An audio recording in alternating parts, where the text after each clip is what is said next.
Hello my awesome students, welcome to the channel. Class 10th maths का chapter number 3 की exercise 3.2 के questions हम इस वीडियो में डिस्कस करने वाले हैं। एक्सरसाइज 3.2 के क्वेश्चन नंबर 3 के पहले के 3 पार्ट हम पिछले वीडियो में डिस्कस कर चुके हैं और इस वीडियो में हम करेंगे क्वेश्चन नंबर 3 का 4th, 5th and 6th part. Right, तो स्टार्ट करते हैं क्वेश्चन समझना कि क्वेश्चन में उन्होंने हमें बोला क्या है। Taxi charges in a city consist of fixed charges together with the charge for the distance cover. ठीक है, देखो क्या मतलब है इसका कि टैक्सी है, जब टैक्सी में हम ट्रेवल करते हैं तो एक सिटी में क्या रूल है उसके चार्जेस का कि दो तरह के चार्जेस है। एक तो फिक्स्ड चार्ज है और एक हमारे पास चार्ज है कि जितना आप डिस्टेंस कवर करेंगे। ठीक है, फिक्स्ड चार्ज क्या है पढ़ते हैं आगे। For a distance of 10 kilometre the charge paid is ₹105। 10 kilometre का डिस्टेंस ट्रेवल करने में कितना चार्ज पे किया उन्होंने? 105। And for a journey of 15 kilometre the charge paid is ₹155। ठीक है, what are the fixed charges and the charge per kilometre? दो चीज़ें हमें निकालनी है, फिक्स्ड चार्ज और चार्ज पर किलोमीटर। तो वही चीज़ हम लेट कर लेते हैं। Let the fixed charge is equal to ₹X and the additional charge and the charge per kilometer is equal to ₹1। ठीक है जी। सो अब हमारे पास क्या है, उन्होंने फर्स्ट स्टेटमेंट में क्या बोला है, for a distance of 10 kilometre. 10 kilometre distance के लिए कितना चार्ज पे किया उन्होंने? 105। राइट, सो देखो x तो हमारा फिक्स्ड चार्ज है, वो तो हमें पे करना ही करना है। ठीक है, प्लस कितने किलोमीटर चला? 10 किलोमीटर। 1 किलोमीटर का चार्ज है ₹Y, तो 10 किलोमीटर का चार्ज कितना हो जाएगा? 10Y। और इन दोनों को मिला करके कितना चार्ज पे किया है उन्होंने? 105। ठीक है, फिक्स्ड तो पे करना ही करना है, उसके साथ 1 किलोमीटर का चार्ज कितना है? 105। इसी तरह से नेक्स्ट उन्होंने क्या बोला है, 15 किलोमीटर की जर्नी के लिए कितना चार्ज पे किया उन्होंने? ₹155। वही चीज़ फिर से कि x तो हमें पे करना ही करना है। अब कितने किलोमीटर ट्रेवल किया है? 15 किलोमीटर। तो 15y this is equal to total कितना है हमारे पास? ₹155। सो ये हो गई हमारी इक्वेशन नंबर 1 और ये हो गई हमारी इक्वेशन नंबर 2। ठीक है, अब इन दोनों इक्वेशंस को हमने किससे सॉल्व करना है? सब्स्टिट्यूशन मेथड से। सो सब्स्टिट्यूशन मेथड से सॉल्व करने के लिए आप अपनी नोटबुक में यहाँ पर सबसे पहले हेडिंग लगाएंगे दैट बाय सब्स्टिट्यूशन मेथड। हमें सब्स्टिट्यूशन मेथड अप्लाई हम कर रहे हैं और हम क्या करते हैं सब्स्टिट्यूशन मेथड में कि अपनी फर्स्ट इक्वेशन में से हम किसी भी वेरिएबल की वैल्यू निकाल लेंगे। सपोज x की या y की, अगर मैंने सपोज x की वैल्यू फाइंड आउट करनी है तो जो ये 10y है ये इधर प्लस का है, राइट हैंड साइड शिफ्ट होगा तो ये 10y किसका हो जाएगा? हमारा माइनस का हो जाएगा। ठीक है, x की वैल्यू आ गई। अब इसी x की वैल्यू को लास्ट वीडियोस में आपने क्या सीखा है सब्स्टिट्यूशन मेथड में, इसी x की वैल्यू को आपने किस में पुट करना है? Put the value in equation number 2। Equation number 2 में पुट कर दीजिए। तो लिखो x की जगह पे हम क्या लिखेंगे? 105 माइनस 10y प्लस का 15y this is equal to 155। ठीक है, समझ आई बात? अब ये 105 इधर जाके मेरा माइनस हो जाएगा और 15 में से 10 माइनस करेंगे तो 5y is equal to 155 minus 105 this is equal to 50। 155 में से 105 माइनस करेंगे तो कितना आंसर आएगा? 50 आएगा। राइट, सो ये 5 इधर मल्टीप्लाई हो रहा है, इधर नीचे जा करके डिवाइड हो जाएगा। तो 50/5 आंसर कितना आ गया हमारे पास? y की वैल्यू कितनी आ गई हमारी? 10 आ गई। ठीक है, अब इसके बाद हम क्या करते होते हैं सब्स्टिट्यूशन मेथड, आपने क्या सीखा कि जो भी y की वैल्यू आई है इसको हम अपनी इक्वेशन में पुट कर देंगे। सो यहाँ से हमारे पास किसकी वैल्यू आ जाएगी? x की वैल्यू। तो अब अगर हम यहाँ पर क्या लिखेंगे that put the value in equation number 1। ठीक है, आप 1 में पुट करो, 2 में पुट करो, आपकी मर्जी है। ठीक है, क्या है हमारे पास? x प्लस y की वैल्यू कितनी आई थी? यहाँ से हमारे पास y की वैल्यू आई थी 10, तो x plus 15 into 10 this is equal to 1 55, sorry हम ये पुट कर रहे हैं सेकेंड इक्वेशन में, राइट। सो यहाँ से क्या आ गया, 15 इंटू 10 कितना हो गया 150, दिस इज इक्वल टू 155। सो ये 150 हमारा राइट हैंड साइड पर जा कर के माइनस हो जाएगा, 155 माइनस 150, सो आंसर कितना आ गया हमारे पास ₹5। ठीक है, तो हमने निकाल दिया, फिक्स चार्ज निकल गया और हमारे पास चार्ज पर किलोमीटर भी निकल गया, राइट। सो आंसर का हमारा एक पार्ट तो आ गया, which is that fixed charge is equal to ₹5 and charge per kilometre is equal to ₹10। ठीक है, तो आपने अपना आंसर इस तरह से सेंटेंस की फॉर्म में लिखना है, एक्स और वाई की फॉर्म में आंसर नहीं लिखना। देन आगे बढ़ते हैं, आगे उसने क्या पूछा है, how much does a person have to pay for travelling a distance of 25 kilometre. 25 kilometre travel करने के लिए कितना चार्ज पे करना पड़ेगा। फिर से वही चीज़ है कि 25 किलोमीटर ट्रैवल करने के लिए फिक्स्ड चार्ज जो हमारा एक्स है वो तो पे करना ही करना है, प्लस 25 किलोमीटर ट्रैवल किया है तो यहाँ से कितना आ जाएगा 25y। तो एक्स और वाई की वैल्यूज पुट कर दो। यहाँ पे आप नेक्स्ट अपनी नोटबुक में हेडिंग लगाएंगे now x plus 25y is equal to, x की वैल्यू कितनी है हमारे पास 5 है और चार्ज इसकी वैल्यू कितनी है हमारे पास 10 है, तो ये हमारे पास आंसर आ गया, this is equal to 5 plus 25 into 10 कितना हो गया 250, so this is equal to ₹255। Okay done. So last आप आंसर का एक और पार्ट आप लास्ट में क्या लिखेंगे, that for travelling 25 kilometre charge paid is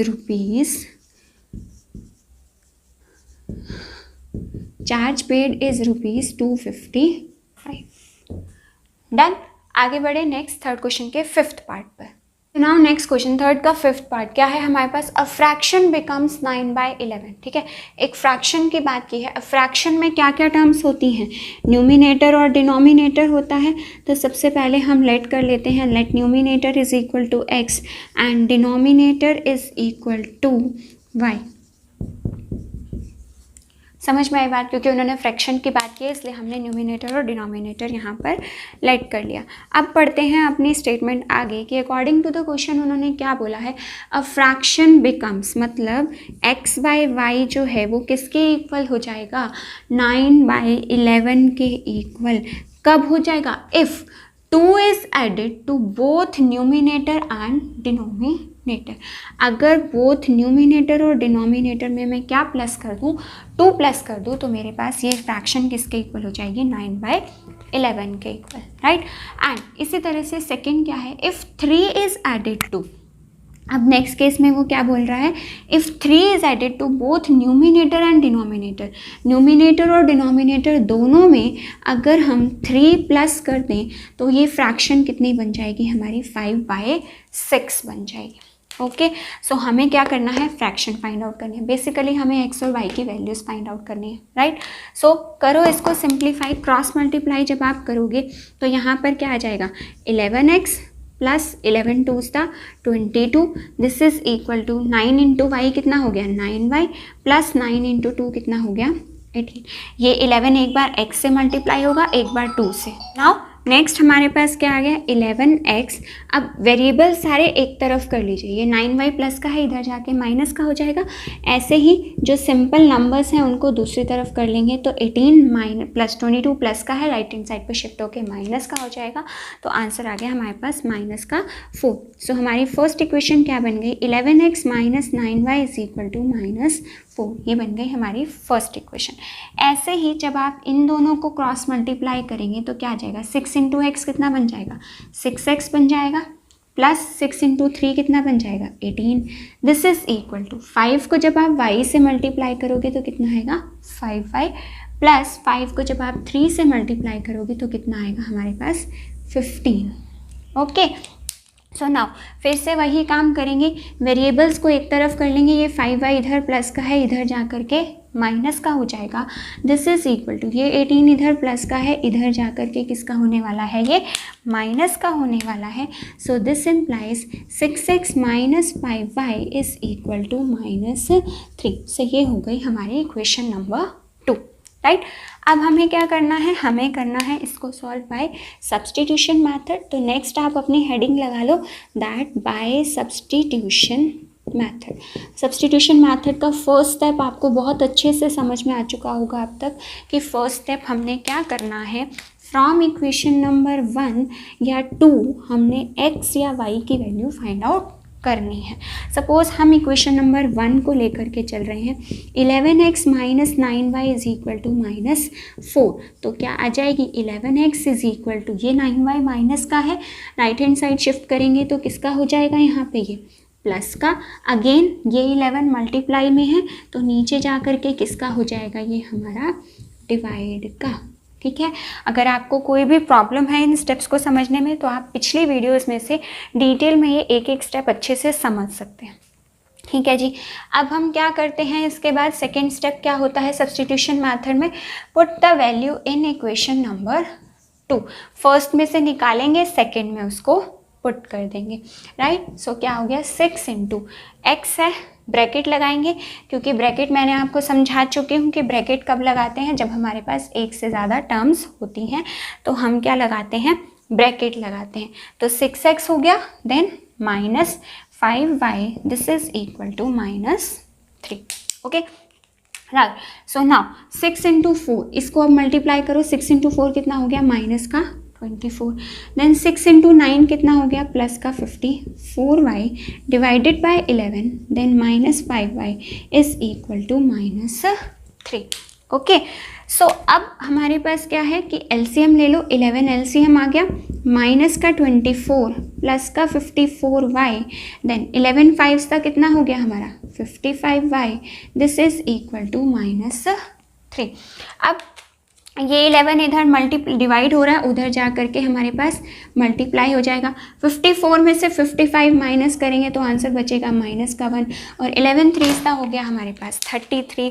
so now ये 24 माइनस का है, उधर जा करके किसका हो जाएगा, प्लस का हो जाएगा। So this will be come out to be -9। ठीक है, सो y माइनस साइन से माइनस साइन हमारा कैंसिल आउट हो गया। सो y की वैल्यू कितनी हो गई हमारे पास, 9, y इज इक्वल टू 9 आ गया। फिर वही काम जो हम अभी तक करते आ रहे हैं, that put the value in equation number 1 या इक्वेशन नंबर 3। इक्वेशन नंबर 3 में आप अपनी ये y की वैल्यू पुट कर देंगे तो आपके पास किसका आंसर आ जाएगा, x का। देखो कैसे पुट करेंगे, so this implies x is equal to -4 plus 9 into, देखो -4 एज इट इज लिखा, प्लस 9 इंटू वाई। वाई कितना है, वाई है हमारा 9 divided by 11, this is equal to -4 plus 81 divide by 11। तो ये कितना आ गया 77/11। सो आंसर आ गया हमारे पास इसका 7। ठीक है, सो अब उन्होंने हमसे फ्रैक्शन पूछी है, एक्स और वाई उन्होंने हमसे नहीं पूछा। देखो क्वेश्चन का फ्लो कैसे है, ये आपकी फर्स्ट इक्वेशन सिंप्लीफाई हुई, ये सेकेंड, देन यहाँ पर है, देन इधर मूव ऑन किया हमने, देन इधर मूव ऑन किया। ठीक है, सो उन्होंने आपसे फाइनल आंसर क्या पूछा है, फ्रैक्शन पूछी है। तो आप भी अपना आंसर कैसे लिखेंगे, that answer fraction is equal to x upon y. x कितना है आपका, x आया है आपका 7 और y कितना आया है हमारा 9। सो आंसर कितना हो गया हमारा 7/9। ठीक है, आगे बढ़ते हैं लास्ट पार्ट पर।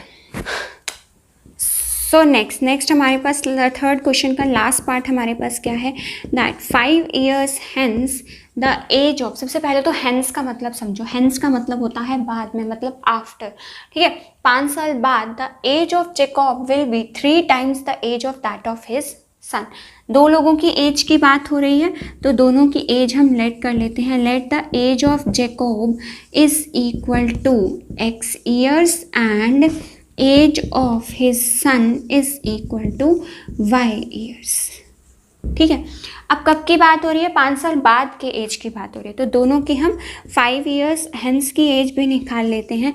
5 years hence Jacob's age will be, Jacob's की एज कितनी हो जाएगी, अगर आज उसकी ईयर्स x years है तो 5 years के बाद वो कितने ईयर्स का होगा, x + 5 years का, क्योंकि अगर आज वो आज अगर वो 40 years का है तो 5 years बाद वो 45 years का होगा, तो ये निकल गया। Then 5 years hence his son's age will be equal to y + 5 years। ठीक है, देन अकॉर्डिंग टू द क्वेश्चन के अकॉर्डिंग हमें क्या बोला है उन्होंने, दैट जेकॉब्स एज, ये जेकॉब्स की एज है, जेकॉब्स की एज है x+5, this is equal to 3 times that of his son की एज का 3 टाइम्स। जब भी हमारे पास 2 टर्म्स आती हैं, टाइम्स का मतलब मल्टीप्लाई करना है, तो क्या लगानी है, हमें ब्रैकेट लगानी है, जैसे हम अभी तक कर रहे थे, राइट। इसको सिंप्लीफाई कर लो, आपके पास कितना आएगा, x+5 इज इक्वल टू 3 को y से मल्टीप्लाई करेंगे 3y, देन 3 को 5 से मल्टीप्लाई करेंगे तो 3 5 था 15। अब ये 3y इधर वेरिएबल्स एक तरफ कर लेते हैं, जैसे पिछले क्वेश्चंस में किया हमने, ठीक है। वेरिएबल एक तरफ कर लिए, ये 5 इधर प्लस में है, उधर जाकर के 15 में से माइनस हो जाएगा, तो ये कितना बन गया हमारा, 15 - 5 10 हो गया। आगे बढ़ते हैं, 5 years ago, अब एगो की बात हो गई, ठीक है।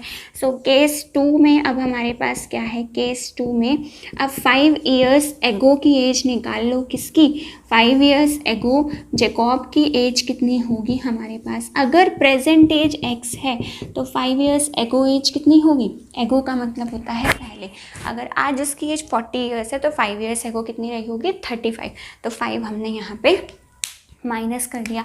सिमिलरली 5 years ago उसके सन की एज कितनी रही होगी, आज अगर वो y years का है तो 5 years पहले कितने years का होगा, y - 5 years का।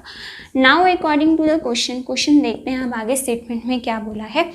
जेकॉब वॉज मतलब x - 5 वॉज मतलब equal to 7 times that of his son, means this is equal to y - 5। Again simplify करो इक्वेशन को, x - 5 इज इक्वल टू 7 को y से करेंगे तो 7y, 7 को 5 से करेंगे तो हमारे पास आएगा 35। हम वेरिएबल्स एक तरफ कर लेते हैं, ये 7 इधर प्लस का है, इधर जा करके माइनस का हो जाएगा, ये माइनस का 35 है और ये क्या है, प्लस का 5, so this is equal to -30। So ये हो गया हमारा इक्वेशन नंबर 2, ठीक है, डन हो गया। सो अब हमारे पास यहाँ पे क्या आ गया, मेथड से सॉल्व करना है हमें ये थर्ड क्वेश्चन आपका मेंशन है आपकी स्टेटमेंट में कि हमें ये पूरा सब्स्टिट्यूशन मेथड से सॉल्व करना है, तो करते हैं बाय सब्स्टिट्यूशन मेथड में हमारे पास क्या है, दैट फ्रॉम इक्वेशन नंबर 1 से यहाँ से क्या है, x - 3y is equal to 10 है, ठीक है। तो ये 3y माइनस का है, राइट हैंड साइड शिफ्ट होकर के किसका हो जाएगा, हमारा प्लस का हो जाएगा। ये हो गई हमारी इक्वेशन नंबर 3। अब क्या करना है, इस थर्ड इक्वेशन को कहाँ पुट करना है, सेकंड में कर दो, put the value in equation number 2। Equation number 2 में अगर ये वैल्यू पुट करोगे तो इक्वेशन नंबर 2 में x की जगह पे क्या लिखेंगे हम, ये पूरा मीन्स 10 + 3y, देन माइनस का 7y, this is equal to minus का 30। अंडरस्टूड क्या किया मैंने, जो ये x की वैल्यू है 10 + 3y, इसकी जगह पे लिखा 10 + 3y, then -7y, this is equal to -30, right. So अब हो गया 10, 7 में से 3y माइनस किया तो माइनस का 4y, this is equal to -30। अब ये 10 इधर प्लस में है, राइट हैंड साइड शिफ्ट होगा तो किसका हो जाएगा, माइनस का 30 माइनस का 10, this is equal to -40, minus and minus will get cancelled out, ये 4 इधर मल्टीप्लाई हो रहा है, नीचे जाकर के क्या हो जाएगा, ये डिवाइड, सो आंसर कितना आ गया हमारे पास 10। तो ये y की वैल्यू निकल गई हमारे पास। अब हमें निकालनी है x की वैल्यू, तो x की वैल्यू आप अपनी पुट कर दो, put the value in equation number 3। Equation number 3 में आप अपनी ये y की वैल्यू पुट कर दोगे तो आपके पास आंसर कितना आ जाएगा, x is equal to 10 + 3y, this is equal to 10 + 3 into y की वैल्यू आई है हमारे पास 10। इस थर्ड इक्वेशन में पुट किया है मैंने 10 + 3y, 10 + 3 इंटू y की वैल्यू आई है हमारे पास 10। सो आंसर कितना आ गया हमारे पास 10 + 30 which is equal to 40 years, ठीक है, डन। अब पूछा क्या है उन्होंने, what are their present ages, तो आप आंसर क्या लिखेंगे, दैट देखो आपका जो आंसर बनेगा वो ये बनेगा, that age of Jacob is equal to 40 years and 40 years and age of son is equal to 10 years. Understood, समझ में आई बात। सो इस वीडियो के लिए इतना ही। नेक्स्ट वीडियो में हम नेक्स्ट मैथड सीखेंगे लीनियर पेयर ऑफ इक्वेशंस को सॉल्व करने का, जो है हमारा elimination method. So if you find my this video useful for you, then please do like and share my video and do subscribe to the channel if you are new to the channel. Thank you.